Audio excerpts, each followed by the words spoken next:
Hello everyone, I'm Yuichi, Field Trial Coordinator at the BRI. Up until last year, I was sitting that side listening to all the presenters. Now I'm presenting here. So it's my first time, so please apologize if you're finding hard listening to me. So today I'd like to share with you the findings of the long-spur project on Marlborough Sauvignon Blanc over the last 3 years. Just a brief background of the research. Marlborough always had concerns about the labor shortage in the pruning because of the continuous expansion of the vineyard area. But in 2020, when the COVID-19 closed the New Zealand border, that concern became a serious crisis, and then also it reflected on the increase in the vineyard cost, particularly in the pruning. The industry needed to find a way to mitigate this problem, and BRI focused on the 2 cordon long-spur that Mark Allen, individual viticultural consultant, has been doing with his client vineyards. Because long-spur has an advantage reducing the labor input in the pruning while maintaining yield and quality. But reputation was anecdotal, so the BRI put a proposal to test this system to answer the question on impact that the long-spur has on yield and the quality, and how much does it cost, and can it be an alternative to cane pruning.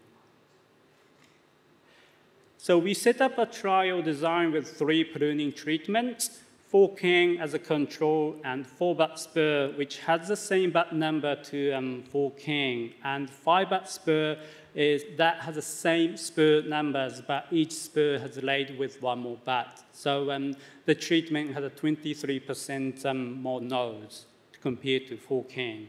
And each treatment was replicated 6 times.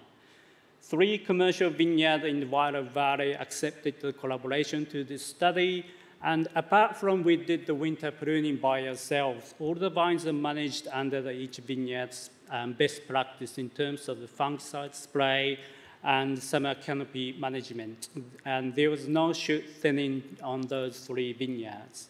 And 3-year trial was set up in 2021 winter as a levy-funded project. So key findings from 3 years of observation.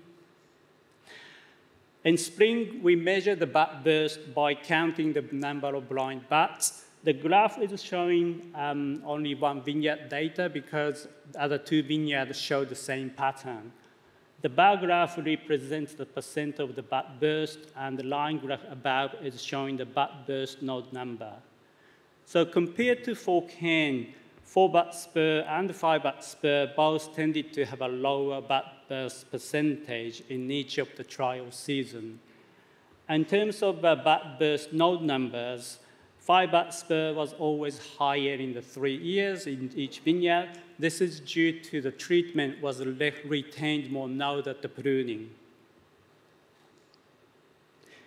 Then we also measure the canopy density of each treatment by using 3 methods described. The bar graph represents the total leaf area per meter of row, and the line graph is the shoot number per meter of row. So the general findings from these assessments are that the long-spur treatment have a tendency to produce slightly denser canopy, and that was due to a more shoot number, especially the 2nd and 3rd season. So this bar graph represents the botrytis incidence, each vineyard and each seasons. So despite of denser canopy the long-spur produced, it didn't really translate it to having a higher disease issue or severity. So we didn't see any differences between treatment, and we found this is a positive outcome because 1st and 2nd season were quite quite wet. And also, we didn't find any differences in the powdery mildew incidence and severity. So in terms of the yield, we saw some differences between treatments, years, and also vineyard. So I'd like to first go through the vineyard 1 and 2, which show the same pattern. So 4-bud spur in year 1 tended to have a lower yield, and 5-bud spur had about the same level of yield to 4-can. And year 2 and 3, 4-bud spur yield increased to the same level as 4-can, and 5-bud spur started to produce more yield than the 4-can, although it wasn't statistically different each time. As opposed to this, vineyard 3 showed a different pattern, which 4-bud spur continuously had a lower yield in each season, and that was statistically different. But what we also seeing is that 4-bud spur yield is, and difference between the yield is also getting smaller and smaller. 5-bud spur first year significantly lower, but it increased to the same level to 4-can. Then we also looked at the yield components to see what driving the differences in yield between treatments. And year 1, so the reason for the 4-bud spurs being a lower yield than 4-can was the treatment having a lower bunch numbers due to more blind budding, and also smaller bunches from the less berries. Oh, sorry. And year 2 and 3, both long-spur treatments saw the increase in the bunch number. This is resulting from having more shoot numbers.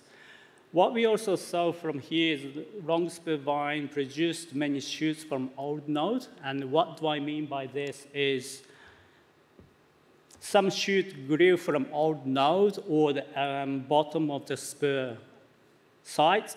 And then those shoots are also carrying some fruits, so with those contributed to the increase in the yield on the long spur vines. And the bottom box, what we also observed over 3 years, what was consistent was that the long spur vine produced smaller harvest bunch weight, and that was from the lower berry numbers. This observation also corresponds to what we hear from growers who's been experiencing with the long spur over a couple of years. So juice and the wine composition, in terms of the bricks, we saw some differences in the first year, but that was likely the reflection from the difference in the yield. So the treatment that had a higher yield tended to have a lower bricks, but those differences disappeared in the second, third year as the yields starting to even out. We didn't see any differences in the pH across all 3 years, and there was no noticeable trend in acidity, TA, malic acid, and also the yeast assimilable nitrogen. Each of the wine we made each season, we also analyzed the key aroma compound and went through the sensory analysis. We didn't find any treatment effect on the level of methoxypyrazine and volatile thiols. And also the experienced winemakers didn't see any differences in the wine sensory. So which meaning the long spur vine doesn't change the wine style of the Marlborough Sauvignon Blanc. Third-year wine is going to be finished and bottled soon, so we'll get analyzed in the following months. So how much does it cost? So this is a consolidated information we gathered from a long spur experiencing growers. 2 cordon long spur cost is about $1 to $1.40, and compare that to a 4-can VSP hand strip, the potential saving is about $80 to $1.40. The savings varies quite a lot. This is due to the long spur, 2 cordon long spur is still relatively new to the industry. So there seems to be such concrete piece rate that's applicable to a lot of situations or among the labor suppliers. So some growers get the job done by hourly rate, which making hard to make a good comparison. And also, pruning savings become smaller depending on your vineyard management. If you're converting from 3-can to 2 cordon long spur, or if you've got the climate set up, or if you've got internal staff to prune your vines. And also, this much of cost saving may not be expected in the first year because you might want to take some extra care and the time to get a good initial setup. So it's also another question is, can it be alternative to cane pruning? Well, simple answer is yes, from the fact that there are already some growers using this system and they are happy about the outcome and also happy to keep going. And also we've been seeing an increasing number of growers who's been implementing this system over the last couple of years.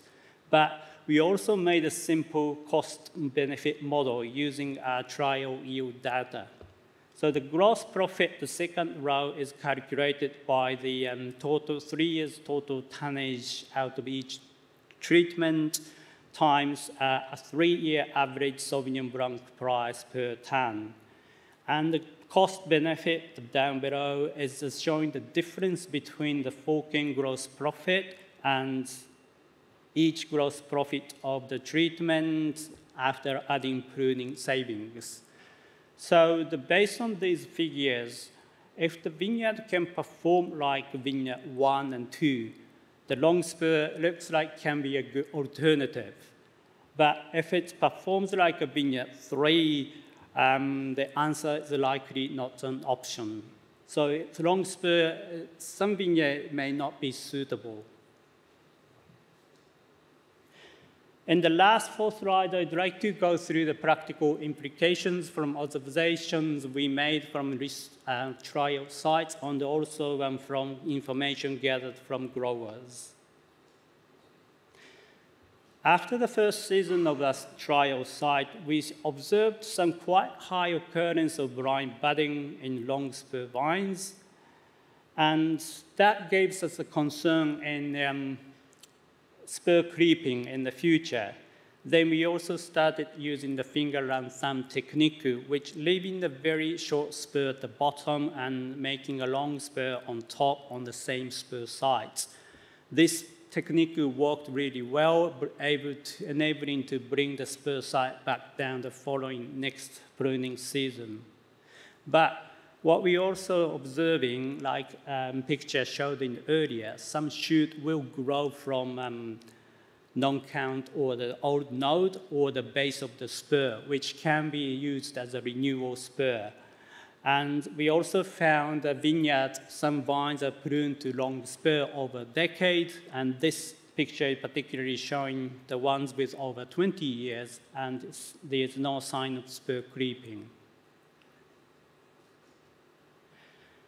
The grapevine trunk disease, this is also one of the often asked questions through a workshop.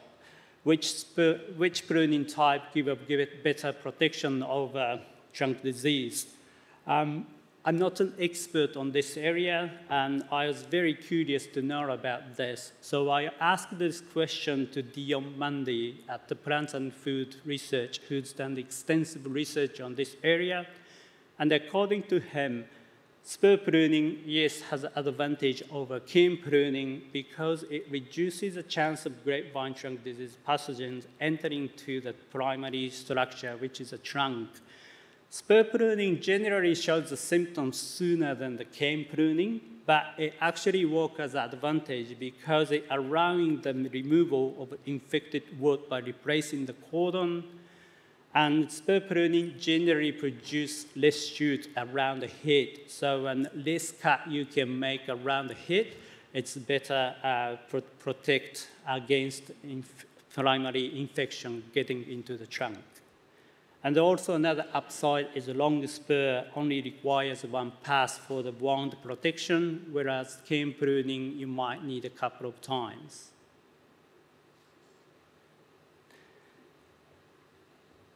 Over the decade of experience, Mark found that the ideal spur length, ideal spur spatial gap is 180 to 200 between spurs. And this means 9 to 10 spurs for typical 1.8 vine spacing. So the table just showing how many total number of buds per vine you can lay with each pruning type. So based on research observation, and if your target node number sits around 40 to 44, in the first scenario to start with, you might want to start with a 5-bud spur, which increasing the bud number. Therefore, you are also taking into account of the potential yield reduction, which we saw from the first year at all of 3 sites. And that way, you can also minimize the impact on your financial return.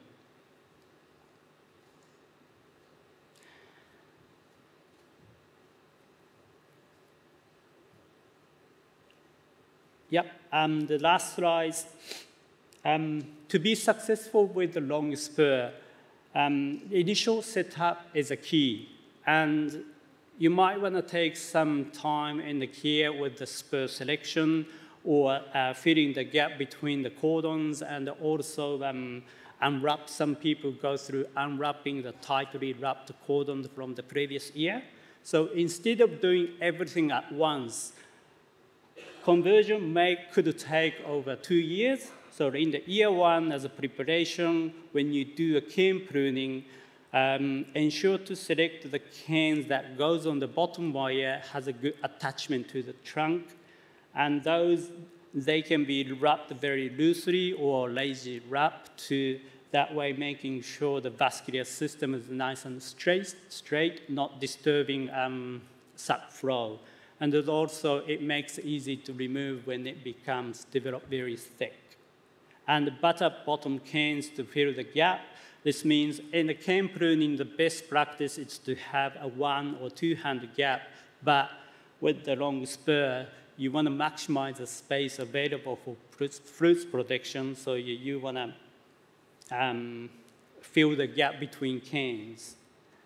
And then in the spring, you can also consider doing the shoot thinning just around the head to promote a good cane development along the cordon, because the cane thickness also impacts on the fruitfulness of on those buds. And this is the information we got from experiencing growers, and then by taking these steps, it will increase the longevity of the cordon and also preventing additional maintenance cost. So some of the growers that are converted quite quickly at the beginning, they are now, after 4 or 5 years, they are at now the phase, somebody needs to go through the rows before barrel pruning takes and needs to replace the broken cordons or the filling the missing gap with the new cane. Which could be quite costly. And the last, we really thank you for participant growers, Marlborough Research Center with the Hill and Matador Estate, and the research contributors, those that are named here, and also all the growers who helped us gathering the information, and lastly, to the industry, those old growers and the winery who enabling us to study this subject. Thank you.